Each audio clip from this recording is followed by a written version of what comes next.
All right, welcome, Geoffrey. How are you? Do I announce your name correct, Geoffrey? It's Jeffrey. Thank you for having me Jeffrey. on, Ucha.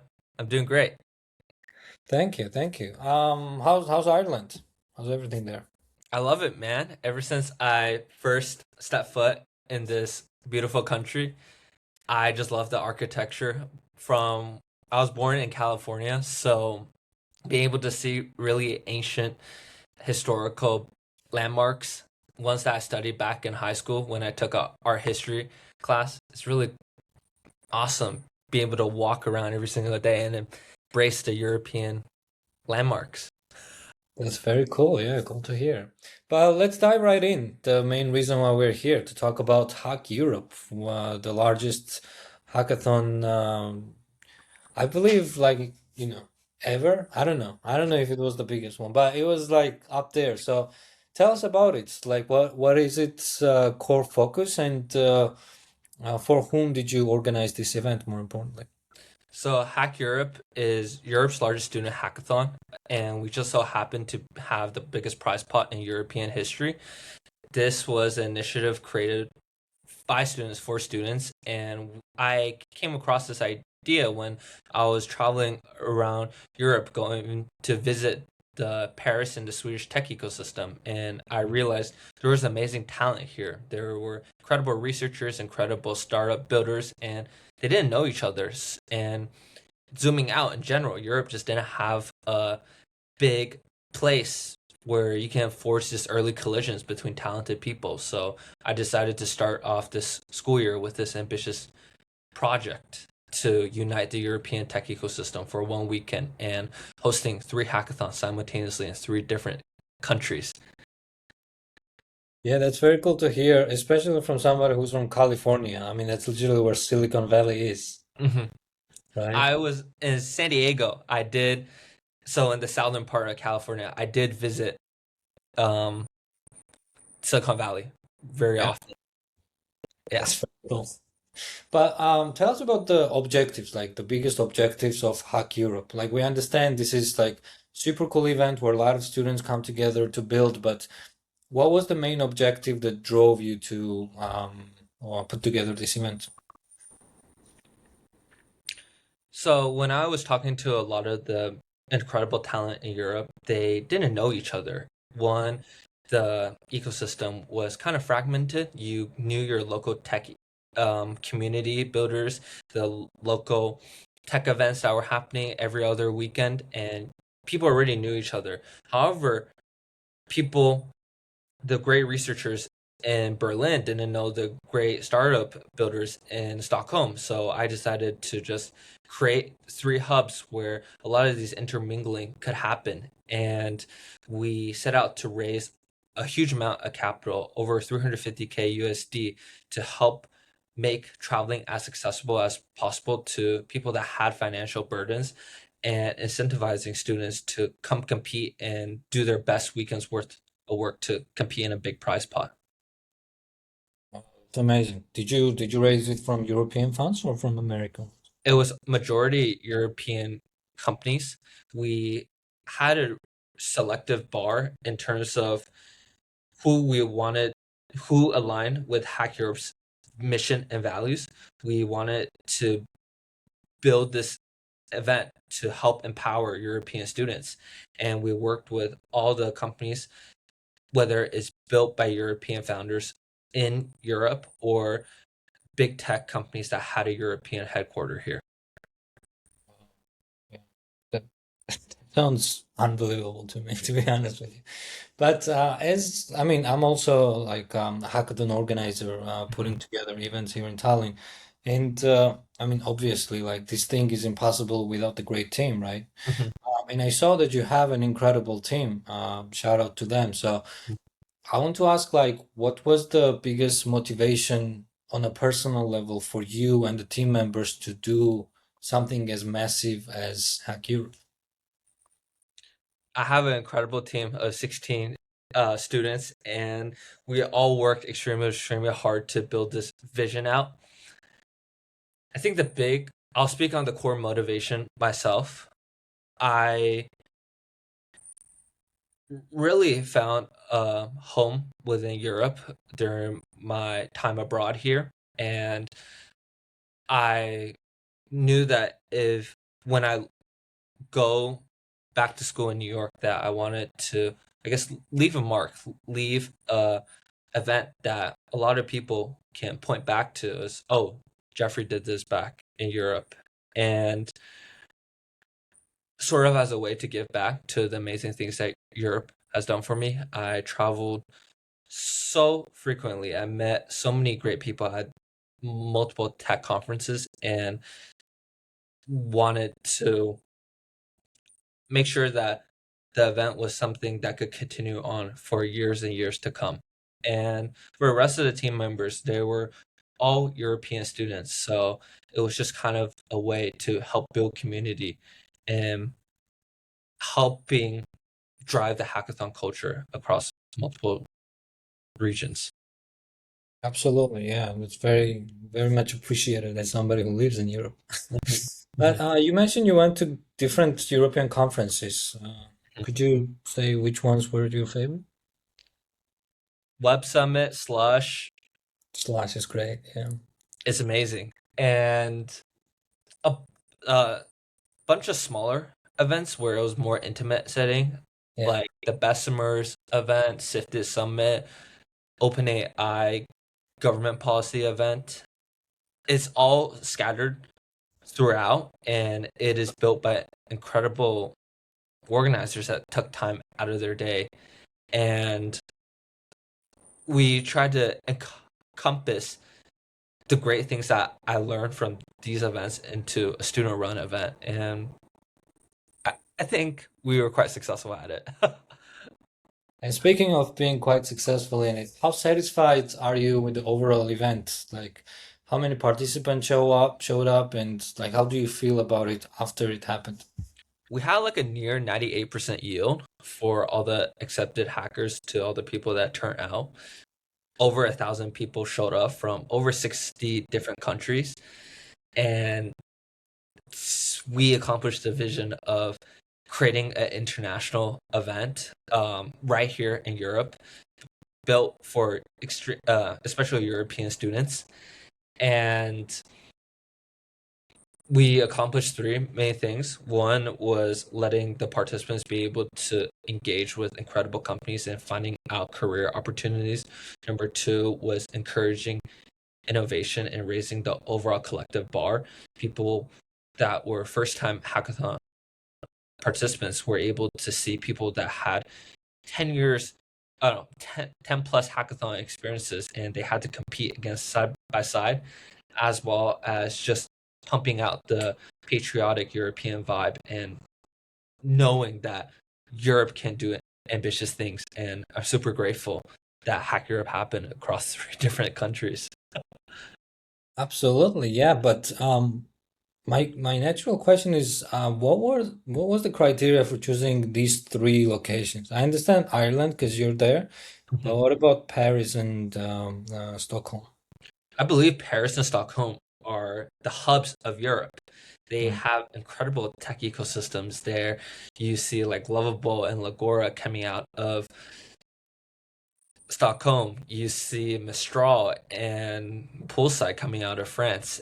And we just believe that they were central hubs within Europe. They had amazing talent as well as it covered the regional hubs. The Nordics were able to go to Stockholm. The Central Europe and Eastern Europe were able to go to Paris, and the Southern Europe and UKI are able to come to Ireland. Okay, yeah. So like it was also geographically scattered as well in a way that it would accommodate any European. Yeah. We wanted to make sure it was as accessible as possible. If you were if you were amazing, we wanted you to be at our event and we help cover all the travel subsidies and hotel fees, flights. We just wanted you to come and experience this event. And speaking of amazing participants, tell us about some of the craziest ideas that were developed during Hack Europe.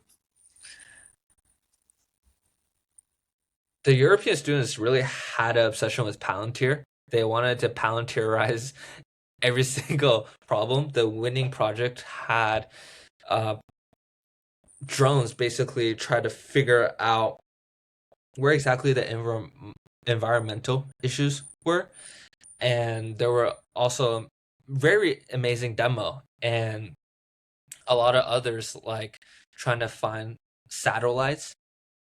It was amazing, incredible UI, incredible execution for only 30 hours. Yeah. But what was the setup of the hackathon, by the way? I mean, there are some hackathons where like you gotta submit your demo and then you get to show it to the audience. Mhm. There's some hackathons where it doesn't matter, like you get to show it. But I imagine for like that many participants, it's quite hard to manage because somehow I mean, you can't let everybody go to the stage, right? So like what was the general setup?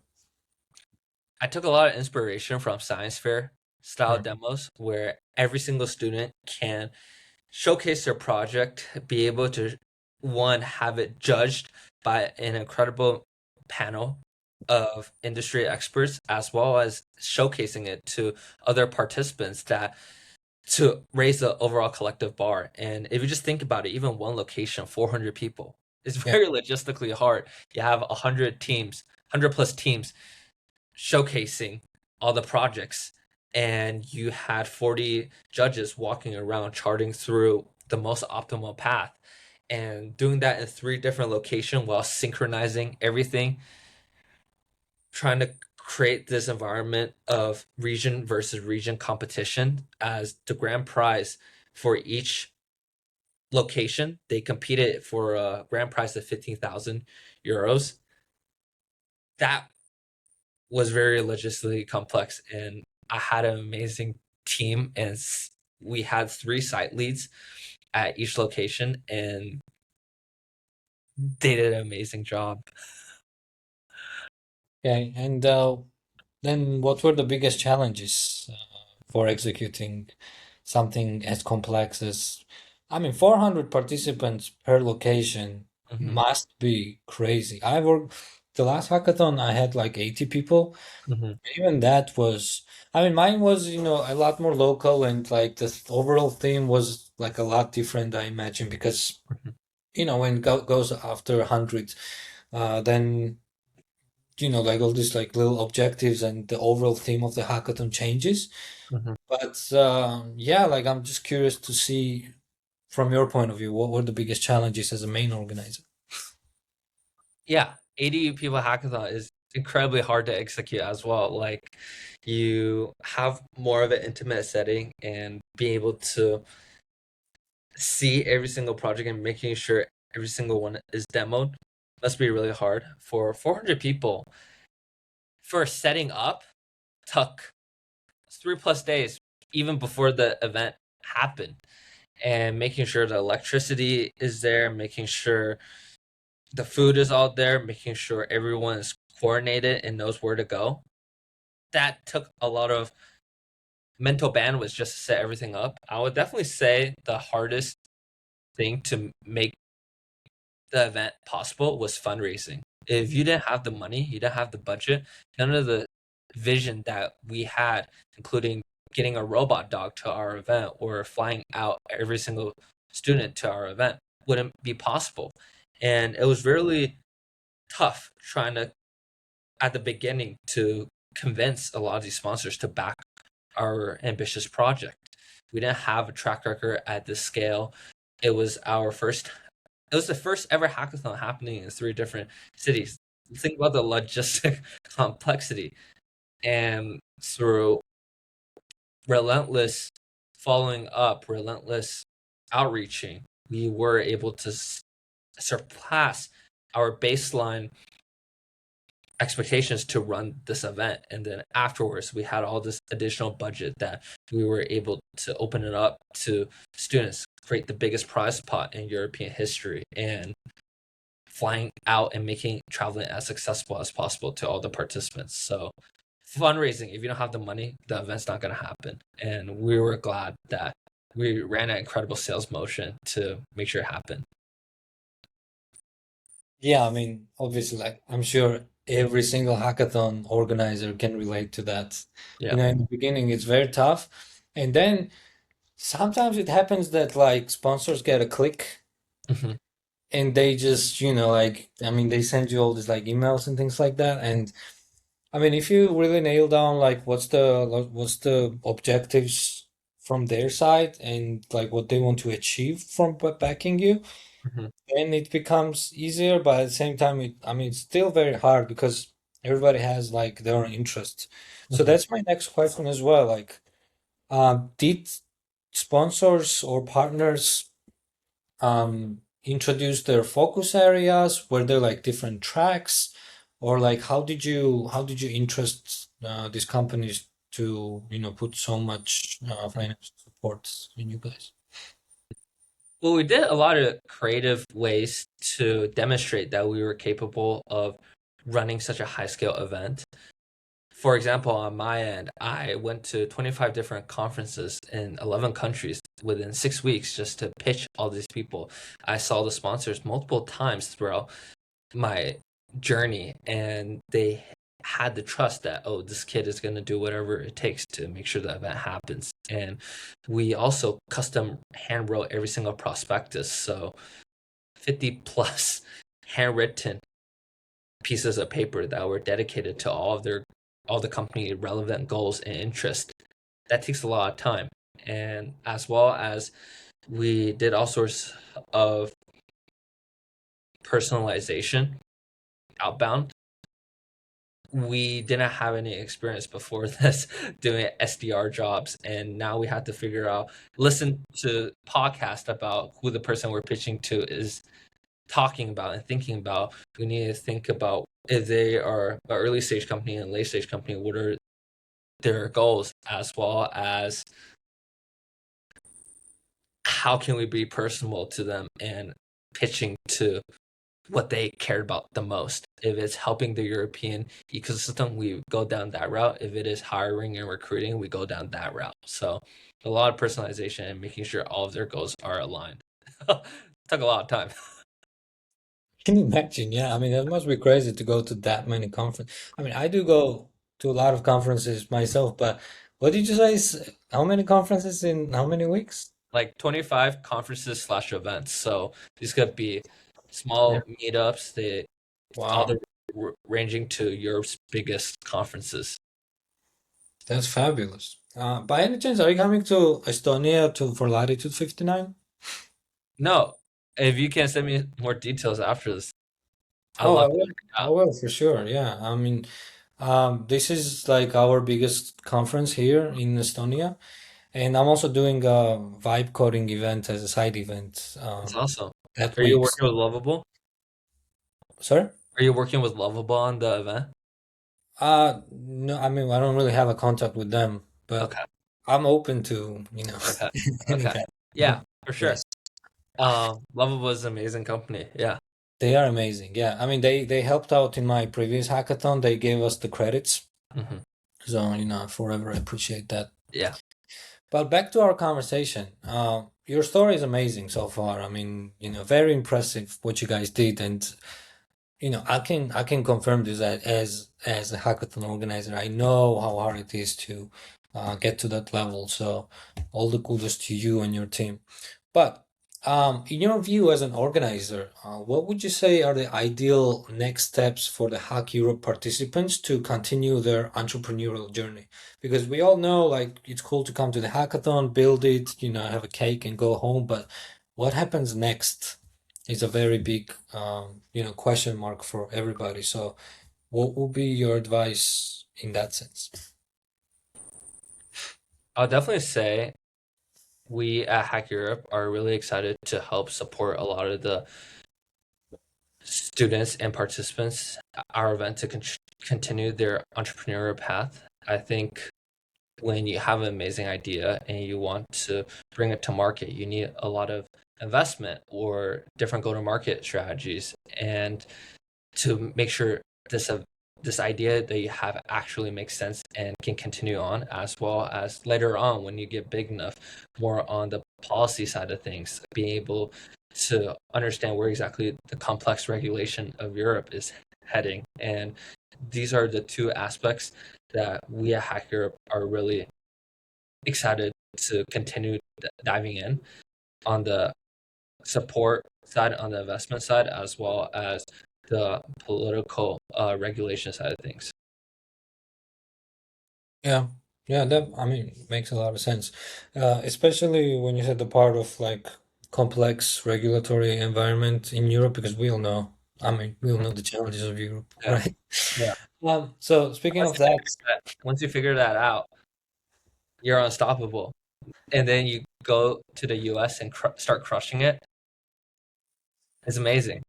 happens a lot, by the way. Like I mean, we can name so many success stories from Europe from that figured that part out, and then they went to the US and they, became Start whatever crushing they it. want. Yeah. But what do you think is the impact of these types of events for the local ecosystems in this sense, in this case, Paris, Dublin, and Stockholm? I mean, they're already quite mature ecosystems, more so Paris and Stockholm, but why do you think these cities should be doing more of these types of events to catch up with something like, Silicon Valley or New York or Austin, for instance? I think you raised a really good point in terms of comparing it to the States. I think compared to the States, the local ecosystem is nowhere close to how mature Silicon Valley or New York is. They have hackathons happening every other day. And for our hackathon, it is quite rare within Europe.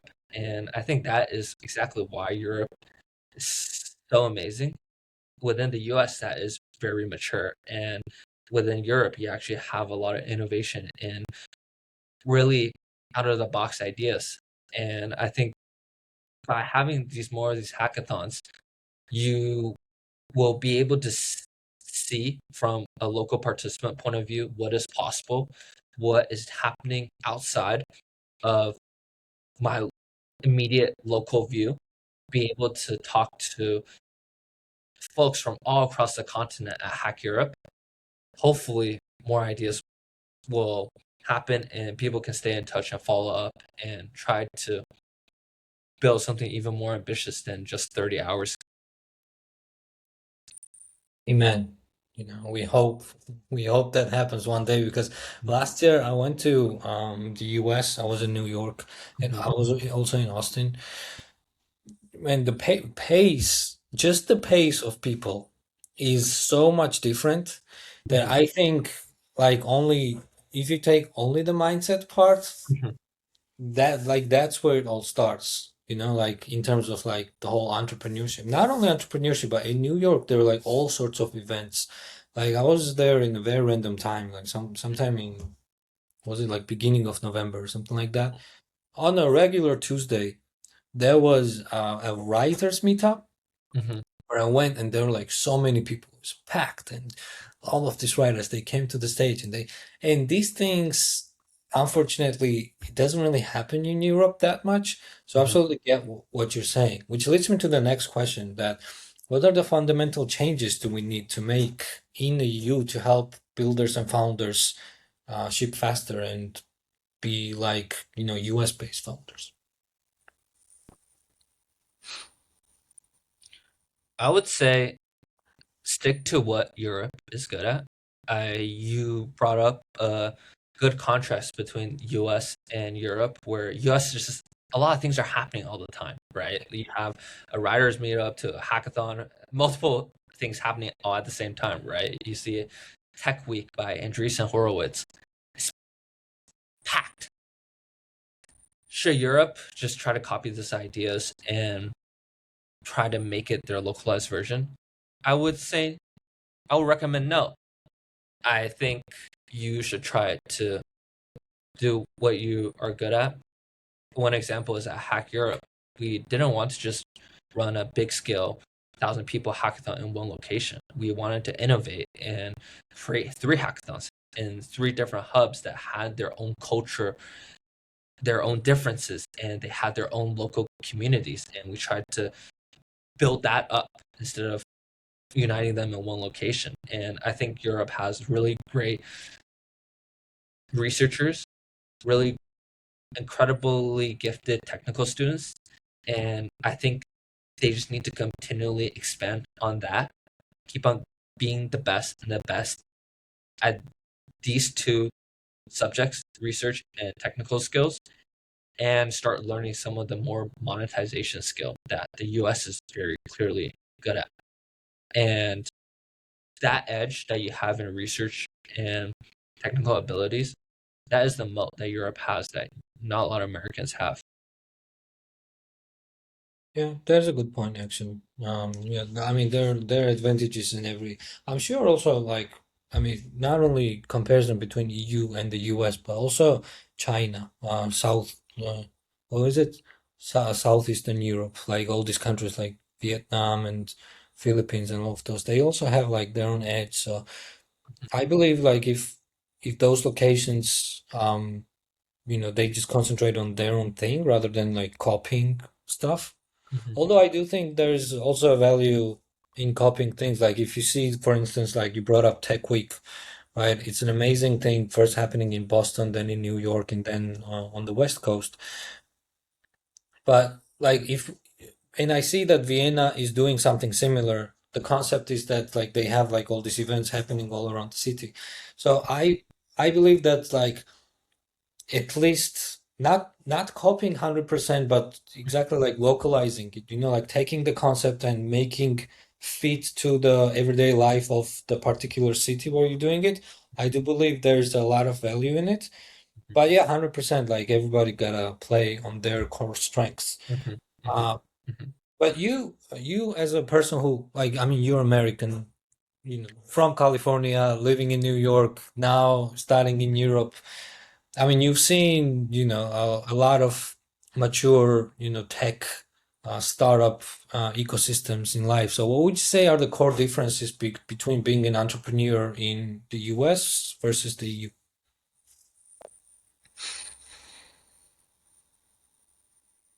I'll definitely say in the US, it is really hyped up to be an entrepreneur.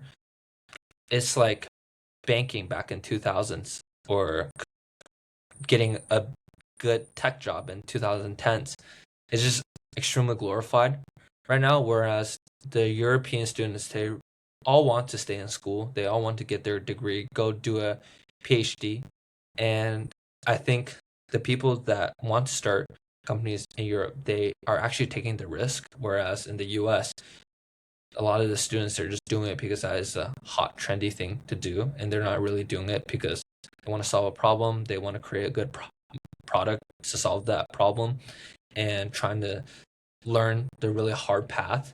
Whereas in Europe, I think they find a really hard technical problem and they want to solve it, while also they see monetization skills as a problem that they want to go learn as well. Like you see with Matty, he wanted to tackle the voice AI sphere because he just loved this technical problem. His co-founder Piotr did a lot of voice research back in the day at Cambridge, and then he basically learned all the go-to-market strategies from PLG to B2B.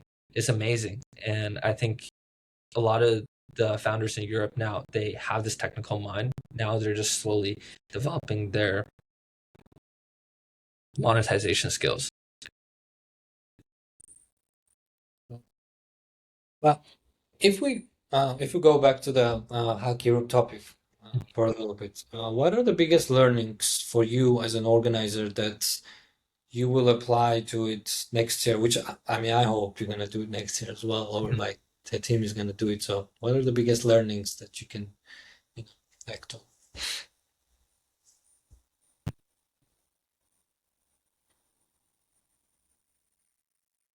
I definitely think I just personally grew a lot throughout this entire journey.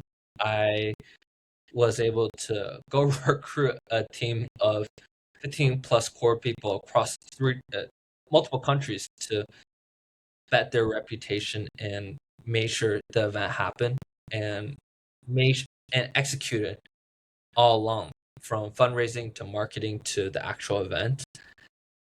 I am going to be passing on this organization to another team member to run it.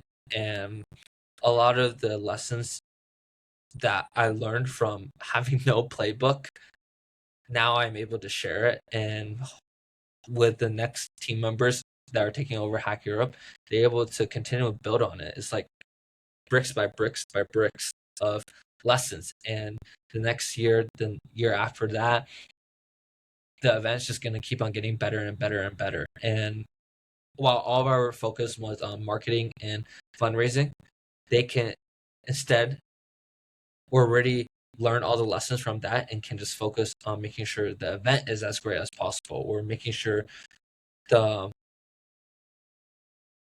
continual growth of the organization is better. Start working on the investment side of things, start working on the policy side of things. I think that is the overall mission of Hack Europe. Yeah, I'm looking forward to seeing all the news and the buzz from next year's event, and hopefully, I might join too. Yeah, open invite to you. Thank you. Even more so if you organize one in Estonia, which is like a Hey, very exciting. any students in Estonia that wants to run Hack Europe Estonia, please let us know. For sure. Yes, I have a lot of listeners here. Mhm. And finally, I'd like to ask this question. What would be your advice to any early stage entrepreneurs that are like dreamers? They are on the idea stage. They don't know a lot about entrepreneurship. Perhaps they have participated in your hackathon Mhm. or in any other hackathon. What would be your advice for them? How can they build their solution and scale business? I would definitely say get the money. So you need to have capital to innovate, test, spend marketing, hire, to make sure your event, uh, to make sure your product, your company, your idea happens. If you don't, you're just a person with the idea, and it doesn't really matter. You can start building it. Building it is the baseline, but now it is time to take it seriously and try to compete with the big leagues that has multiple rounds of capital, that are really experienced, and just get the money and start building it. Do those handwritten Prospectuses. things, Yeah. yeah, that you sent out. Yeah. Yeah, I mean, obviously, like right now, there's such a little bar for building and creating solutions that you need some sort of, a budget to go up against those giants. So very valid advice. Thank you very much, Jeffrey. I think it was a very interesting conversation. I mean, I got a lot of value as, again, like as a hackathon organizer myself. I want to wish you the best of luck. Mhm. And yeah, hopefully, we're gonna meet somewhere in a hackathon, either in Europe or in New York or Yeah. somewhere in the US. Yeah. Thank you for having me on, Ucha. Thank you. Bye. Bye.